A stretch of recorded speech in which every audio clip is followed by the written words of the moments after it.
আসসালামু আলাইকুম everyone, welcome back to my channel. আশা করি সবাই ভালো আছেন, সুস্থ আছেন। আমি আল্লাহর রহমতে ভালো আছি, সুস্থ আছি।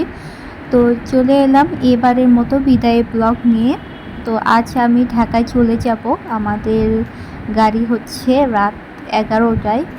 তো আমি সকালের থেকে শুরু করলাম ব্লগটা। সকালে এখানে ইকরা খেলাধুলা করছিল, তারপরে তো আম্মু রান্না বান্না করছে, তো আমি একটু হেল্প করছিলাম। আমি রোস্টটা রান্না করে দিচ্ছি, তার জন্য এখানে আমি মুরগিটা ভেজে নিয়েছি। তারপরে এখন মশলা কষাবো, কড়াইয়ে ঘি দিয়ে দিলাম। তো রোস্ট আমি সবসময় চেষ্টা করি ঘি দিয়ে রান্না করার জন্য। ঘি দিয়ে রান্না করলেই সব থেকে ভালো হয়। আর এখানে আমি একটু গুঁড়া দুধের মধ্যে টমেটো সস দিয়ে ভালোভাবে মিশিয়ে দিচ্ছি। তো আমার মনে হলো যে ঘি একটু কম হয়েছে, তার জন্য এখানে ঘি দিয়ে দিলাম। এখানে পেঁয়াজ বাটা, তারপর আদা রসুন বাটা এগুলো দিয়ে দিয়েছি। তারপর গুঁড়া মশলা দিয়ে ভালোভাবে কষিয়ে নিব। আর এই যে গুঁড়া দুধ আর টমেটো সস যে মিলানো ছিল, তার মধ্যে আমি পানি দিয়ে দিলাম। ভালোভাবে এখন মিশিয়ে নিব। এটা আমি ইউজ করব ঝোলের জন্য। মশলা কষানোর মাঝে মাঝে একটু করে দিয়ে ভালোভাবে কষিয়ে নিব। তো আসলে আমি যেদিন চলে যাই সেদিন আমার অনেক কাজ থাকে, কারণ লাগেজ প্যাকিং করা সেটা তো আগের দিন থেকে আমার শুরু হয়ে যায়। তো একটার পর একটা মনে করে করে আমার নিতে হয়। আলহামদুলিল্লাহ এখন পর্যন্ত আমি যাওয়া আসার মধ্যে কোনো কিছুই ছেড়ে আসিনি, বা এখান থেকে যাওয়ার সময়ও কোনো কিছু ভুলে রেখে যায়নি। এটা আমার কখনো হয়নি এখন পর্যন্ত। তো আসলে আগের দিন থেকেই আমার একটা একটা করে জিনিস মনে করে করে লাগেজে ঢোকাতে হয়। তারপরে লাগেজ ছাড়াও তো আমার হাতে একটা ব্যাগ থাকে, যেখানে ইকরার প্রয়োজনীয় জিনিস থাকে, যেমন ওর ডায়াপার, ওর জামা কাপড়, আরও কিছু জিনিস যেটা হাতে থাকে, ওটাও আমার গোছাতে হয়।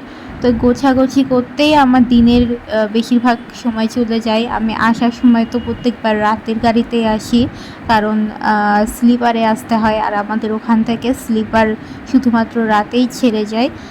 তো স্লিপারটা একদম রাত 2টা বেজে যায় ছাড়তে ছাড়তে। তাই জন্য এবার একটু ভাবলাম যে স্কানিয়াতে গিয়ে দেখি ইকরা কেমন বিহেভ করে, ও থাকতে পারে নাকি। তো দেখা যাক। তারপরে এখানে গরুর মাংসটা রান্না করছে। আমার রোস্ট রান্না হয়ে গিয়েছে। গরুর মাংসের মধ্যে এই যে মশলা থেতো করে দেয় আম্মু, গরম মশলা যেটা, তার কারণে ফ্লেভার অনেক ভালো হয়। এখন গরুর মাংসটা মাখিয়ে বসিয়ে দিবে। তো যেটা বলছিলাম, এবার তো ওই স্কানিয়াতেই আমাদের টিকিট করা হয়েছে। স্কানিয়াতে গিয়ে দেখব কেমন সুবিধা হয়। তা আমি তো এখন ঢাকায় চলে আসছি। ইকরা গাড়ির মধ্যে জ্বালাতন করে নাই, কারণ রাতে ও ঘুমিয়েছে পুরোটা সময়। তারপরে ফুড প্লেসে গিয়ে শুধু জেগেছিল, তাছাড়া পুরোটা সময় ও ঘুমিয়েছে, যার কারণে খুব একটা বুঝতে পারে নাই। কিন্তু আমাদের সমস্যা হয়েছে, ওকে সারা রাত কোলের মধ্যে রাখাটা একটা মানে প্যারা হয়ে গিয়েছিল। একবার ওর বাবা নিচ্ছিল, একবার আমি নিচ্ছিলাম। মানে আমাদের জার্নিটা আর কি সুবিধার হয়নি, ও তো ঘুমিয়েছে। তো এবার থেকে হয় স্লিপারে আসতে হবে, তা না হলে ট্রেনে আসতে হবে। আর স্লিপারটা হয় কি একটু তাড়াতাড়ি ছেড়ে যায়, রাত 11টায় ছাড়ে। আবার এখানে মানে ঢাকায় পৌঁছায় একদম ভোরবেলা, ভোর 4টায় বা কখনো তারও আগে। তখন একটু সমস্যা, কারণ এত ভোরবেলা সিএনজি দিয়ে আবার বাসা পর্যন্ত আসা, এটা সেফ না আমাদের জন্য। যার কারণে মনে হয় যে 12টার পরে গাড়িতে উঠলে সকাল 7টা কিংবা সাড়ে 6:30 এমন সময়ে ঢাকায় নামিয়ে দেয়। তখন সিএনজি করে আসতে ভালো হয়, মানে নিরাপদ হয় আর কি। তো এখন থেকে চেষ্টা করব হয় স্লিপারে আসায়, না হয় দিনে ট্রেনে আসার চেষ্টা করব। যাই হোক, এখানে বেগুন ভেজে নিলাম, তারপর পটল ভেজে নিলাম। এদিকে আম্মু এই যে পোলাও রান্না করে নিল। পোলাও শুধু আমাদের জন্য রান্না করেছে। আব্বু আম্মু ওরা পোলাও খাবে না, ওরা ভাত খাবে। তারপরে ইকরার বাবা এখানে বাজার থেকে একটা দই নিয়ে আসছে। ওই একটু বাজারের মধ্যে গিয়েছিল, তো সেখান থেকে দই নিয়ে আসছে। আমরা বাজারের দই কিনে না বললেই চলে, আমাদের অনেক দিন যাবৎ বাজারের দই খাওয়া হয় না। কারণ অনেক সময় এরা নষ্ট দই বিক্রি করে, আবার অনেক সময় ভালো দইও বিক্রি করে। তো ইকরার বাবার নাকি এই দই দেখে ভালো মনে হয়েছে, তাই নিয়ে আসছে। তো দইটা ছিল মোটামুটি, কিন্তু এরা তো আসলে দুধের চেয়ে বেশি পানি ইউজ করে আর চিনি দেয় অনেক বেশি। তারপরে এই যে রাত হয়ে গেল, রাত 10টায় আমরা বাসা থেকে বের হব। বরাবরের মতোই আব্বু আম্মু রাখতে যাবে। এখানে আমাদের লাগেজ প্যাকিং শেষ। আমার একটা লাগেজ, ইকরার বাবার লাগেজ, তারপরে আমার হাতের ব্যাগ, ইকরার বাবার হাতের ব্যাগ, এসব মিলে আমাদের ব্যাগ হয়েছে 4টা। আবার বাচ্চা ছিল, তো প্যারাই হচ্ছিল। তো এই যে কাউন্টার পর্যন্ত আম্মুরা রাখতে চাচ্ছে। ইকরা জেগেই ছিল, বাসে ওঠা পর্যন্ত জেগেছিল, বাসে ওঠার পরে ঘুমিয়েছে। আবার ফুড ভিলেজে নামার পরে জেগেছিল, বাসে ওঠার পর আবার ঘুম দিয়েছে।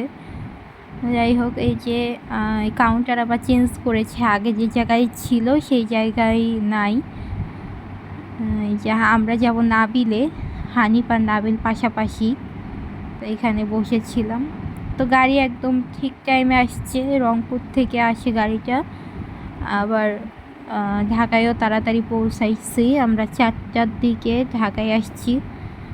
তো ইকরার এখন একটা নতুন অভ্যাস হয়েছে, ওর বাবার সাথে দোকানে যায়, গিয়ে দুনিয়ার হাবিজাবি নিয়ে আসে, চিপস নিয়ে আসে, চকলেট নিয়ে আসে। এই যে ওর একটা মজার খাবার হচ্ছে এই ম্যাঙ্গো বার। এই ম্যাঙ্গো বার খাওয়া যে কোত্থেকে শিখলো কে জানে। ওর বাবা একদিন নিয়ে আসছে, পুরোটাই খাইছে ম্যাঙ্গো বার। এখন থেকে দোকানে গেলেই ম্যাঙ্গো বার কিনে দেয়, খায়। আর ডিম বা অন্যান্য যেসব পুষ্টিকর খাবার ওর মুখই খোলে না খাওয়ার জন্য। ম্যাঙ্গো বার পুরোটা খাইছে, আবার নিয়ে এসে দিছে এদিকে। আবার চিপসও খায়। তো ওর খাবারের রুটিন আমি একদিন শেয়ার করব।